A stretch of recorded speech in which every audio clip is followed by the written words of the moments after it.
Okay, so I guess one of the so electrodynamics taught us many amazing things, but one of the amazing things that electrodynamics taught us is that Galilean symmetry is not a symmetry of nature.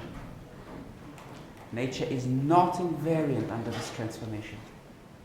So let's see why not. Is there an easy way to see why not?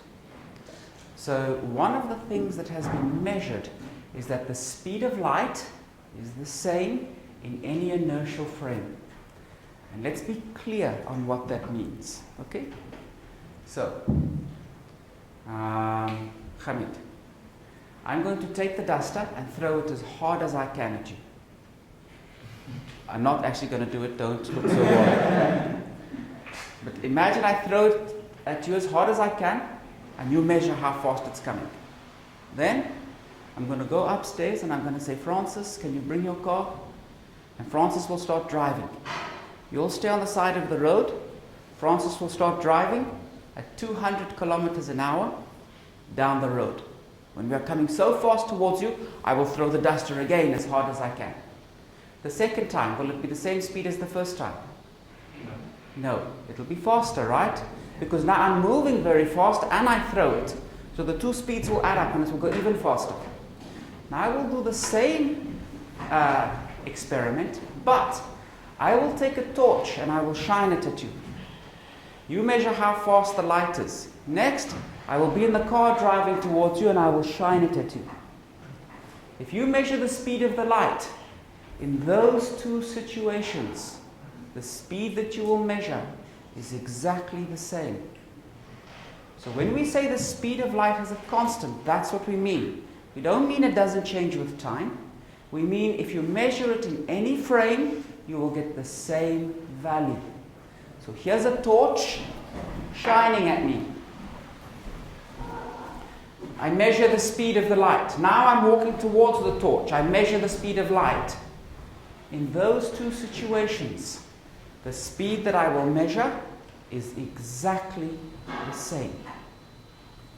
Even if you are also looking at the speed of light? Okay, I can't walk that fast.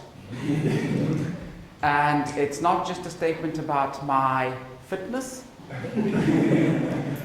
It's one of the laws of physics. If I've got a mass, I can walk arbitrarily close to the speed of light, but I can't get to the speed of light. Even if I'm walking arbitrarily close to the speed of light, the speed that I measure of the light coming to me will be the same as if I'm stationary. Okay? So that's remarkable. Okay? You would be surprised to hear that. But in fact, that has to be the case. Why does that have to be the case? Because we solved Maxwell's equations. And what did Maxwell's equations tell us? Light moves at the speed c, 1 over square root mu naught epsilon naught. And if we say on the beach we'll measure Maxwell's equations and on the ship we will measure Maxwell's equations, then we already know. On the beach, how fast light must move. On the ship, how fast light must move. And those two speeds must be the same. So no matter where you measure the speed of light, you get the same value. If I'm moving towards the light or if I'm stationary. And you see, now let's take our solution and let's see. Can we check this? So I'm going to change notation slightly.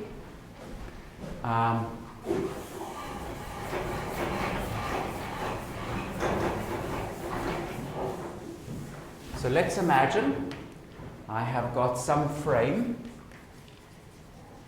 S. So this is what the beach was. And the coordinates on the beach, I've got time, I've got x, I've got y, I've got z. Then I have got frame S prime. Here I would use the coordinates of the ship. And for the ship, I'm going to say p prime, x prime, y prime, z prime. Now, before we wrote the relation between those two coordinates, so I want to write the relation between those two coordinates again. And now I'm going to imagine that if here is the beach the ship is moving in the x direction. Okay? So the coordinate on the beach, x, will be the coordinate on the ship plus the velocity times t. The coordinate on the beach will be the coordinate on the ship, because the ship is not moving in y. And the coordinate on the beach will be the coordinate on the ship. So before we wrote a vector equation relating the two sets of coordinates, there it is. There's the vector equation relating the two sets of coordinates. This vector equation is, of course, actually three equations. And there are the three equations written out explicitly. So I've changed notation, but nothing else. Now we solved Maxwell's equations. Why would you use considering the x direction and not in the other direction? Okay, so let's say that we're moving in that direction. I'm going to call that x. Yeah, but then because velocity also has, surely the velocity with which the ship is moving also has components. Okay, so in which direction is the ship moving to point? You show me. You pick a direction. I just it's moving northeast. Okay, I'll call northeast the x direction. Are you happy? Not actually, because why? Because normally I was expecting that we should use the speed on all the coordinates. Taken that's the x time, the x coordinate and the beach should be equal to the x coordinate of the ship plus the velocity of the x component of the velocity of the ship. So we're saying the x component of the velocity of the ship is v. Yes. The y component of the velocity of the ship is naught. Why not? Because I picked x to be the direction the ship is moving in. That's just a choice that I make. I can always make that choice. So let's say I tell you guys that's x and that's y. And to be difficult, you say fine, the ship is moving that way. Then I'll say, okay, I've changed my mind. That's x and that's y. I can always do that, right? So there's nothing special about my choice of coordinates. I can choose my coordinates as I want, and I'm choosing my coordinates so that my ship is moving along the x direction. I am doing this for simplicity. I want the simplest possible equations. Okay? I could consider some more general velocity. Then I will have to work much harder to get the same answer. Okay? So I'm a lazy guy. I'm going to do the simplest. Good. Okay. So now we've solved Maxwell's equations. For example, we know, okay, in fact, I'm going to change my mind now already. I just want to be consistent with the notation that we already developed. So I'm going to imagine that the ship is moving in the z direction. So I'm going to call that the z. So we said our electric field, for example, what did it look like? It was a function only of z and t, right?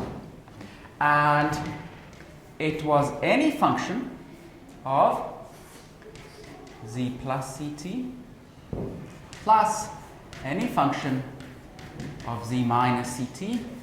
And which direction did it point? Good.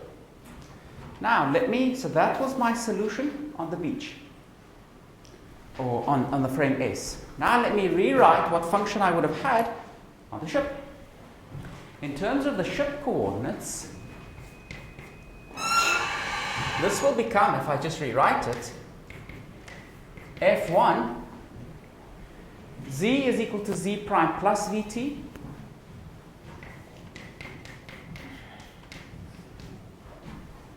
plus ct prime, let's put prime there as well, plus ct. So this is plus ct prime, plus f2 z prime plus vt prime minus ct prime x hat. And what does this look like? This looks like f1 of z prime plus v plus c t prime plus f2 z prime plus v minus c t prime x hat. This is a way of moving with what speed? V plus c. And this is a way of moving with what speed? Is that still moving at the speed of light? No. Will this solve Maxwell's equations on the ship? No. So what that means is, when we apply this transformation, a solution of Maxwell's equations on the beach does not become a solution of Maxwell's equations on the ship. So this transformation, Galilean transformation, we have to discard because it does not take a solution of Maxwell's equations into another solution of Maxwell's equations. It doesn't do it. So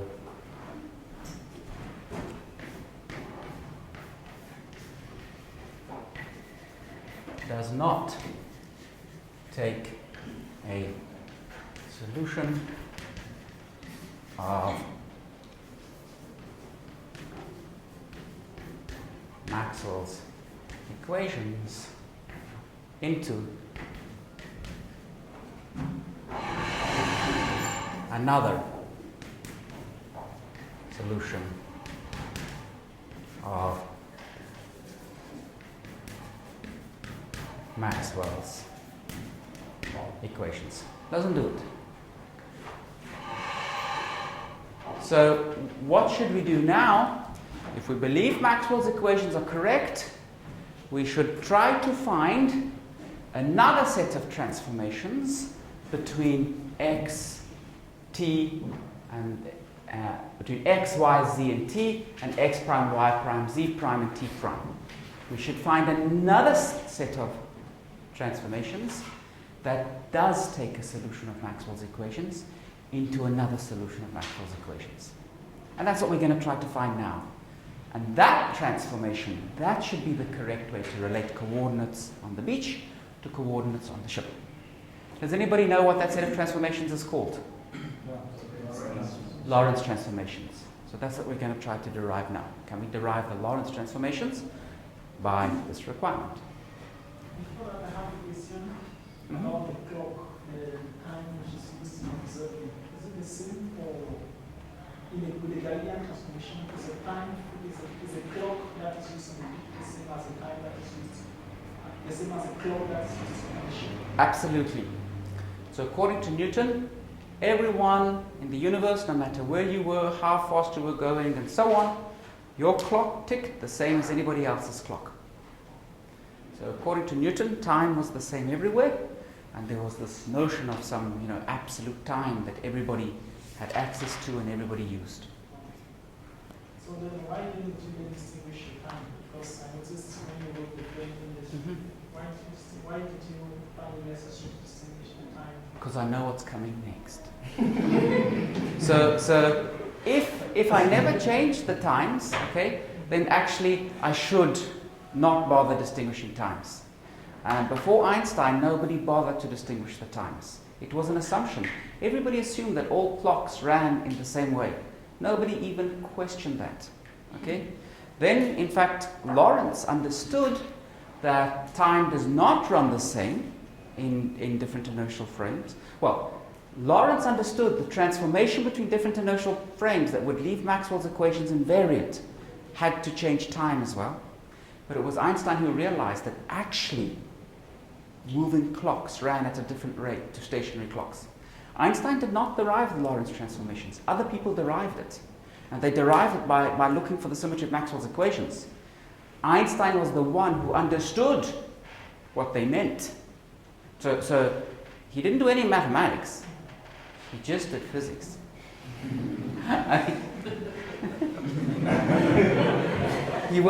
When he discovered special relativity and other things, he also did math. But with special relativity, he just thought about what does the answer mean.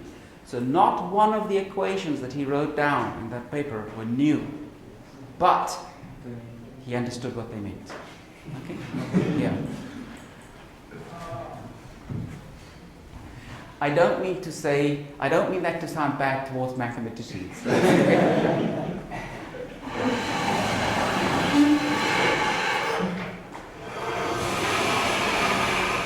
Okay, so now let's look for these transformations.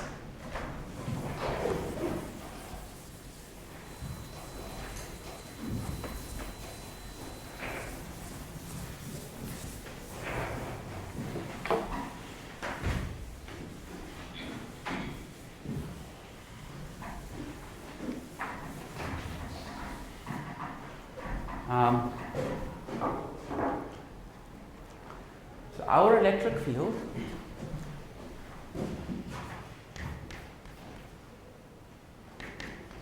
is a function of x plus a function of x minus. And here we have x hat. What I'm going to do is I'm going to just imagine that I have a linear transformation. So I'm going to imagine that, and I'm going to work with x plus and x minus directly. So I've got x plus, and remember, let me write this as z plus ct. I've got x minus, which is z minus ct. Guys, do you mind if I replace this z by an x? Great.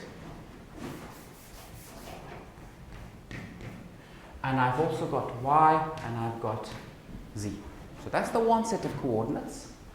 The other set of coordinates that I've got will be x prime plus, x prime minus, y prime, z prime. And I have to say, how are these sets of coordinates related? Okay? And I'm just going to, make a natural guess. Maybe it'll turn out to be wrong and it won't be a symmetry, but if it is a symmetry, great, let's explore it. So I'm going to say x plus must be some combination of x plus and x minus. The new x minus must be some combination of x plus and x minus. And I'm just going to say the solution, this solution does not depend on y and z. So after the transformation, I'm also going to assume it doesn't depend on y and z. So y and z are not doing very much. I'm just going to assume they are related just like the Galilean transformation related them. So that's my guess for the symmetry. Maybe there's no symmetry like that, and then I'll have to make a new guess. But maybe there is a symmetry like that. The other thing that I know that I want, I want to get a solution to Maxwell's equations. So I want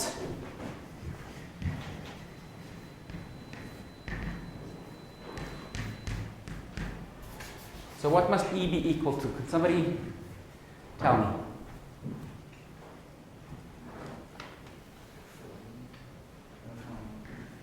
F1 of? Good. Yep.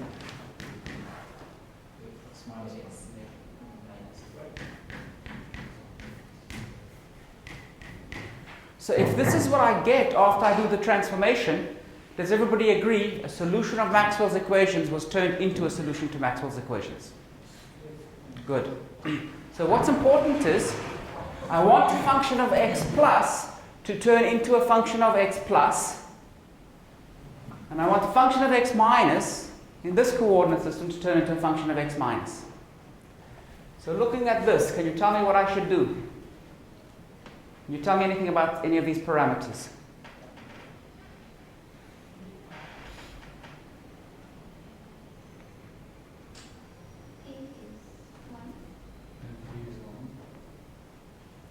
So, you see, okay, so these could be different functions, right? I mean, that would still solve Maxwell's equations. So in actual fact, the only thing I must make sure is this thing doesn't start to depend on x minus. So I must make sure there's no x minus dependence. So if I took this and I plug it into here, x plus dependence is fine, but x minus dependence is not okay. So what should I do? Multiply. Set b is equal to 0. If I set b as 0, then a function of x plus goes into a function of x plus. And this, what do I need to do? Set c as 0. Okay? So the first thing that we learn, if we want this to hold, we know that we have to have b is 0 and c is 0. Good. Is everyone happy with that? Good. So I'm going to eliminate those terms. B is 0, that's gone. And C is 0, that's gone. Great. So this is a candidate for the Lorentz transformation. How many parameters did the Galilean transformation have in it?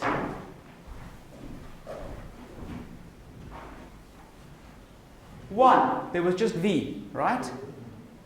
How many parameters does this transformation have in it? 2, A and D. And that's too many. We would only expect one parameter to be there. So what is the second parameter doing? In fact, what we've written down is a bit too general. And I'll tell you why it's too general. Let's say, so first of all, what do we measure x plus and x minus in? Are they measured in seconds, kilograms, what?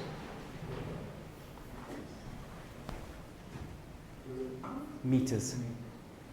So let's say I tell you x plus is 1, x minus is 1, and I'll do a transformation so that now x plus is 100 and x minus is 100. So I'll scale both of them. That's not a physical transformation. Why is it not a physical transformation? Because it's like a change of units. I tell you x plus and x minus are both 1 meter, and now I'll change units to centimeters. Now I say x plus and x minus are both 100 centimeters. So in actual fact, whenever I have got A equal to D, so that I'm scaling the two things, at that point, I'm not doing a physical transformation, I'm just changing units. Okay? I don't want to include changes of units. So if I don't want to include changes of units, I'm going to require one more thing. I'm going to pick something that will depend on those parameters, that has units, and I'm going to say that thing should not change, so that I know I'm not changing my units. So the thing that I'm going to pick is this. I'm going to say, so we can eliminate this now.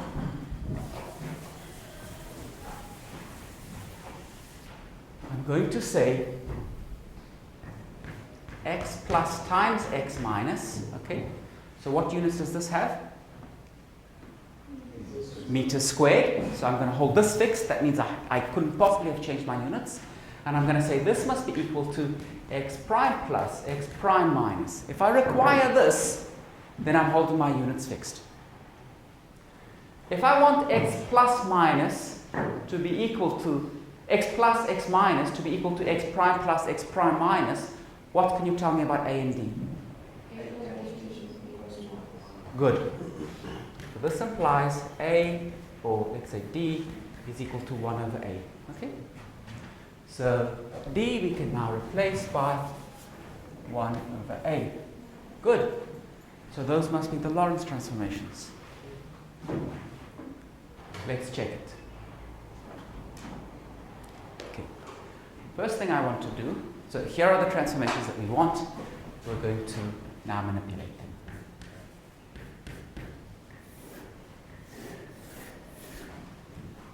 them. So, first thing, now I can't choose A as 0. I must be careful not to choose A as 0.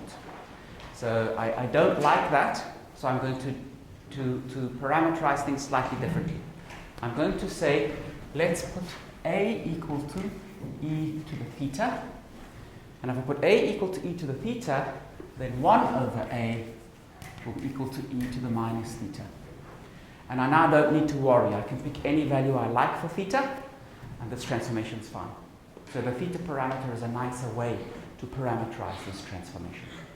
But I'm going to use the same transformation. So now we've got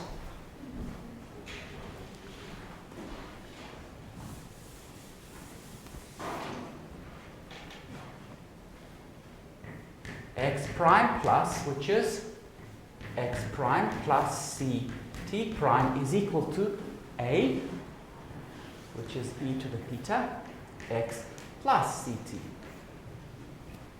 And I've got x prime minus, which is x prime minus ct is equal to e to the minus theta, x minus ct. So this tells me ct prime, good. This tells me how x and t are related to x prime and t prime. If I want to get the transformation for x, what should I do? If I add these two equations, I'll get x prime by itself. So adding these two, I'll get an equation x prime equals something. If I subtract these two equations, I'll get ct prime equals something. Everyone happy with that? Okay. I want you to work out what is x prime equal to, what is ct prime equal to now.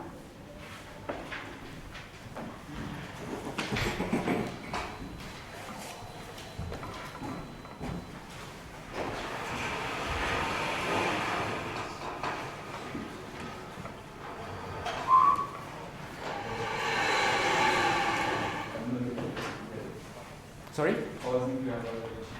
What the question is. Okay, so here's the question. At the moment, I've given you formulas for x prime plus, x prime minus. Okay? I want you to get a formula for x prime on its own in terms of x and t.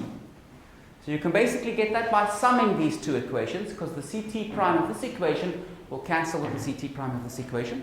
And then I want you to tell me what is ct prime, which you can get by saying this equation minus that equation. Yes, or how we got the 1 over a? Okay, so you mean why was it 1 over a over here? Okay, so we started off and we said x plus prime was ax plus. Then we said x minus prime was dx minus. And then we said we want x plus prime, x minus prime to be x plus, x minus. X plus prime is ax plus. X minus prime is dx minus. So this is a d x plus x minus, which is x plus x minus.